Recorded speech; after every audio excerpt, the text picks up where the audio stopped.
Hello friends, आज हम accounting के अंदर करेंगे लेजर पार्ट 2।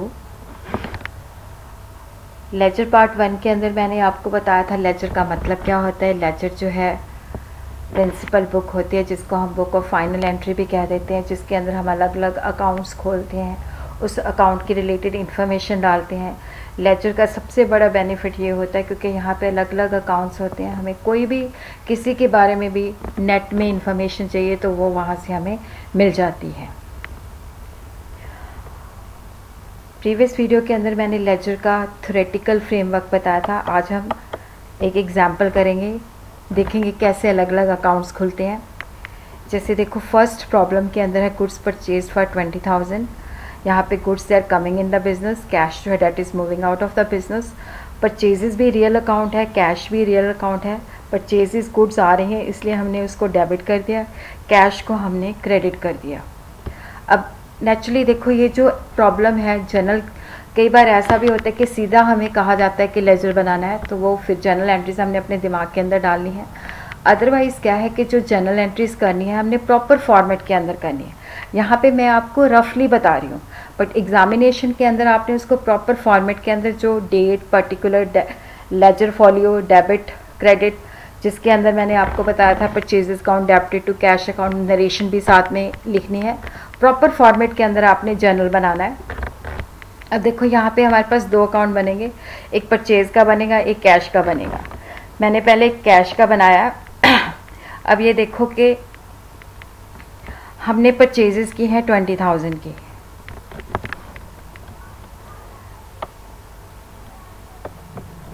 ये हमने परचेजेस की है 20,000 की। ये देखो, मैंने इसको बोल्ड कर दिया। तो यहाँ पे कैश जो है क्रेडिट हो रहा है, परचेज जो है डेबिट हो रहा है।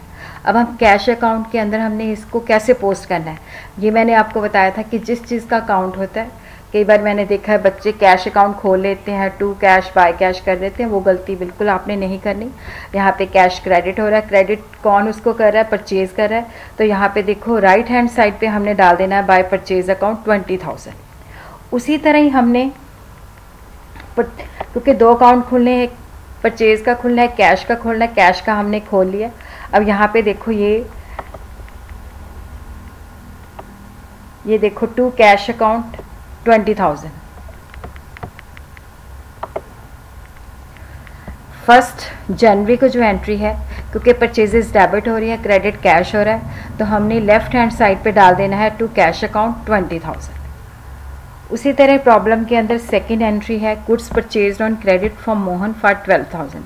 यहाँ पे देखो, हमने गुड्स उधार खरीदी हैं, पार्टी जो है पर्सनल अकाउंट है, उसको हमने क्रेडिट करना है, परचेजेस को हमने डेबिट करना है।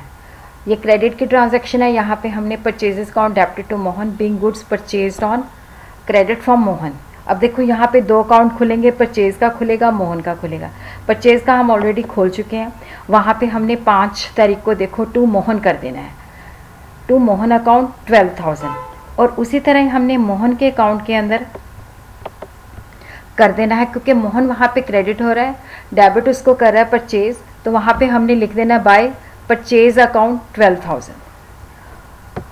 उसके बाद नेक्स्ट एंट्री जो है हमारी कैश पेड टू मोहन ₹11,000। अब हमने देखो, मोहन को 11,000 पे किया है, यहाँ पे कुछ नहीं लिखा हो फुल सेटलमेंट का या कुछ भी नहीं है, तो हमने मोहन 11,000 रिसीव कर रहा है। मोहन रिसीवर है, पर्सनल अकाउंट है, उसको हमने डेबिट कर देना, कैश को हमने क्रेडिट कर देना। अब यहाँ पे देखो, दो अकाउंट है हमारे पास, मोहन एंड कैश। मोहन का भी हम खोल चुके हैं, कैश का भी हम खोल चुके हैं। तो अब हमने कैश के अंदर, या पहले मोहन के अंदर करते हैं हम। यहाँ पे देखो, मोहन को हमने पेमेंट दी है, तो 15/1/17 की एंट्री है टू कैश अकाउंट 11,000, वहाँ पे हमने डाल दिया। और उसी तरह कैश के अंदर कैश क्रेडिट हो रहा है, क्योंकि मोहन रिसीव कर रहा है, तो बाय मोहन अकाउंट 11,000 आ जाएगा। उसी तरह अगली प्रॉब्लम देखते हैं, कैश रिसीव फ्रॉम शीना 45,000। देखो, शीना से हमें 45,000 कैश जो है मिल रहा है। शीना जो है पर्सनल अकाउंट है, गिवर है, शीना को हमने क्रेडिट कर दिया। कैश आ रहा है बिजनेस के अंदर, उसको हमने डेबिट कर दिया। यहाँ पे देखो, दो अकाउंट खुलेंगे, कैश और शीना। कैश ऑलरेडी खुल चुका है, उसके अंदर हम एंट्री कर देंगे टू शीना अकाउंट, और शीना के अकाउंट में हम लिख देंगे बाय कैश अकाउंट। अब देखो लेजर का सबसे बड़ा बेनिफिट ये होता है कि लेजर के अंदर कोई भी अकाउंट, जैसे देखो यहाँ पे मैंने कहा था कि लेजर जो होता है हमें नेट इन्फॉर्मेशन प्रोवाइड करता है। अब यहाँ पे देखो हमने बैलेंसिंग करनी है, बैलेंसिंग से हमें पता चलेगा कि अल्टीमेटली हमारे पास कैश कितना बचा है। कैश का हमेशा देखो डेबिट बैलेंस होता है, क्योंकि जितना कैश है उससे ज़्यादा तो हम खर्च भी नहीं कर सकते। यहाँ पे देखो रिसीट साइड पे हमारे पास 45,000 है टोटल। क्रेडिट साइड पे एक तो परचेज हमने किया 20,000 की, एक हमने मोहन को पेमेंट किया 11,000 की। हमने क्या करना है, डेबिट का टोटल कर लेना है, क्रेडिट का टोटल कर लेना। अब डेबिट का टोटल है 45,000, क्रेडिट का टोटल है रफ के अंदर करना है, रफ का टोटल है 31,000। इसका मतलब है डिफरेंस कितना है 14,000। और डेबिट साइड बड़ी है क्रेडिट साइड से। अगर डेबिट साइड क्रेडिट साइड पे बड़ी है, ये जो बैलेंसिंग है हम लास्ट, जैसे यहाँ पे ये मंथ जनवरी से स्टार्ट है, तो हमने जो last day of the January है वो 31 जनवरी है, उस दिन हमने बैलेंसिंग करनी है।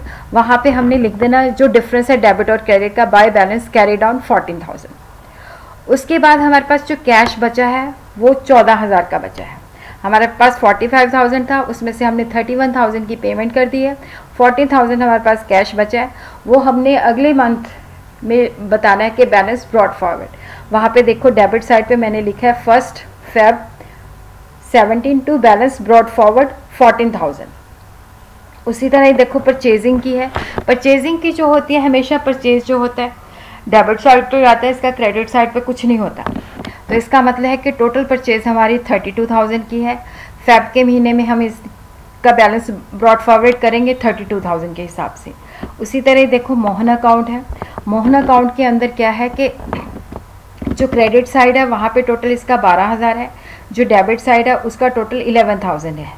इसका मतलब यह है कि मोहन को हमने, क्रेडिट साइड जो है डेबिट साइड से बड़ी है, हमने 31 जनवरी को वहाँ पे लिख देना टू बैलेंस कैरी डाउन 1,000, और उसका बैलेंस ब्रॉड फॉरवर्ड हमने राइट हैंड साइड पे करना है बाय बैलेंस ब्रॉड फॉरवर्ड 1,000। इसका मतलब है मोहन का क्रेडिट बैलेंस है 1,000 से, इसका मतलब है कि हमने मोहन को 1,000 रुपया देना है। ये आपने हमेशा ध्यान में रखना है। अगर किसी पार्ट का डेबिट बैलेंस है तो इसका मतलब है कि हमने उससे पैसे लेने हैं, और अगर उसका क्रेडिट बैलेंस है तो इट मीन्स कि हमने उसके पैसे देने हैं। उसी तरह ही देखो शीना अकाउंट है।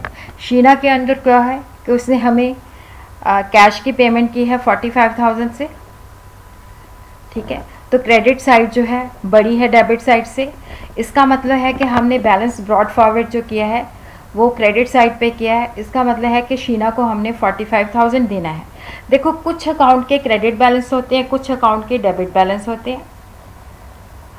क्रेडिट बैलेंस अगर पर्सनल अकाउंट है उसका क्रेडिट बैलेंस है तो इट मीन्स कि हमने उसके पैसे देने हैं। अगर इसी तरह अगर शीना का डेबिट बैलेंस होता है तो इट मीन्स कि हमने उसके पैसे देने हैं। जो पर्सनल अकाउंट है ये बैलेंस भी हो सकते हैं। जैसे मान लो यहाँ पे शीना फर्स्ट एंट्री जो है शीना टू सेल्स होती 45,000 की, फिर होती कैश की, तो वो बैलेंस हो जाती है। इसका मतलब होता है कि हमने ना कुछ देना ना कुछ लेना है, ना उसका डेबिट बैलेंस आता है ना क्रेडिट बैलेंस आता है। लेकिन यहाँ पे शीना का क्रेडिट बैलेंस है तो इट मीन्स कि हमने शीना को पैसे देने हैं।